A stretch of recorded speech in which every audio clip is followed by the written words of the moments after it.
The White Martian is baking the brains of Middleton, turning humanity's emotions into a weapon. Deniz Camp and Javier Rodríguez continue to push the boundaries of what you can do on a printed page with their fourth issue of Absolute Martian Manhunter. The issue begins with the White Martian removing its own head and lifting it into the sky, transforming it into a scorching white sun that burns not just the city, but the very minds of its people. From that moment on, Middleton becomes an environmental and psychological furnace. Brains are boiling and steam spirals from people's ears as the White Martian clouds the minds of humanity. While the city boils, the real emotional core of the issue plays out in John's home with his wife, Bridget.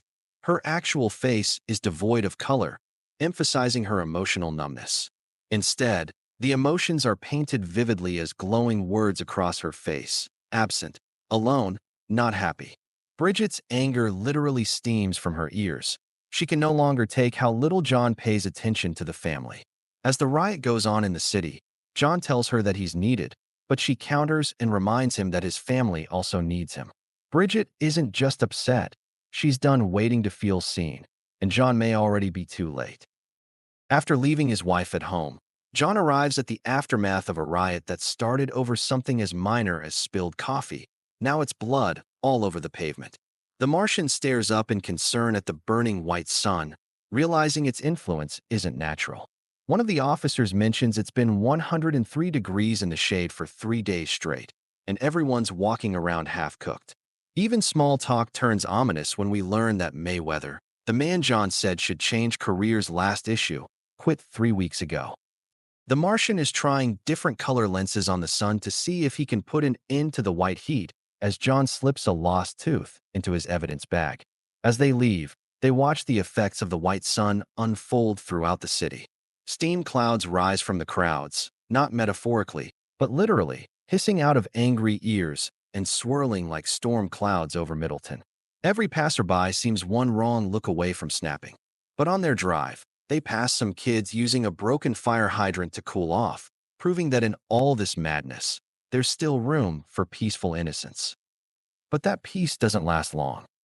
On Happy Heart Lane, the owners of the Three Lions pub meet the owners of the Four Leaf pub at the street corner, swinging bats and chains until John and the Martian break it up. But it only escalates from there. On day 12 of the heat wave, those living at lot 961 go to war with their neighbors at 963 over a property line. Shots are fired. Even the kids are caught in the conflict. The Martian is able to calm their minds just enough to stop the violence. On day 13, there are 13 unprovoked police shootings during routine traffic stops. The officers don't hesitate. They draw their pistols and fire into the cars as if possessed. When John questions them later, he finds no remorse. Just red, sweating faces and blank, rage-glazed eyes. Their humanity has boiled away. On day 14, a local bowling alley becomes a war zone. The spark? A disagreement over whether someone's toe crossed the foul line. The response? A full-on brawl. Bowling balls become blunt weapons, pins are hurled, and the neon-lit lanes are flooded with chaos. And on day 15, religion itself combusts. Two churches, nearly identical in name, go to war over a baptismal technicality. The Church of the Lord Redeemer Jesus Christ believes you should be sprinkled with water during a baptism, but the Church of the Redeemer Lord Jesus Christ insists on full submersion. That's it. That's the line in the sand. While Middleton stews in chaos, the real emotional war zone is John's home. He's been avoiding Bridget, coming home late, sleeping on the couch, leaving before sunrise. He tells himself it's to protect their marriage from the heat, from the White Martian's emotional contagion. But really, he's hiding, and Bridget knows it. One night, as he tries to sneak out, she's waiting. "Enough, John.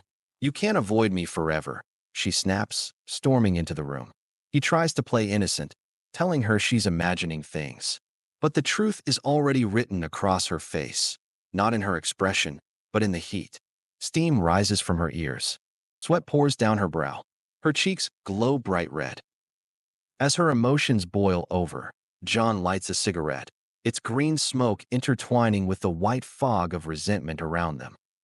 She then tells her husband, "You've never been one to show your emotions, and I never needed you to be. All I had to do was look into your eyes, and it was like I could read your thoughts. As the Martian glimmers in the eye of John, Bridget explains that she doubts how he feels about her and Tyler. This statement is the one that finally gets to John. The cigarette slips from his lips and hits the floor. Color explodes around them. Swirls of pain, fear, confusion. John falls to his knees and grabs her tightly.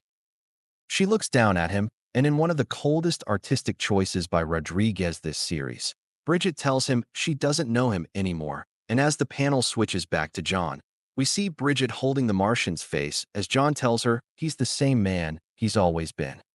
Outside, the Martian is still trying to fix things.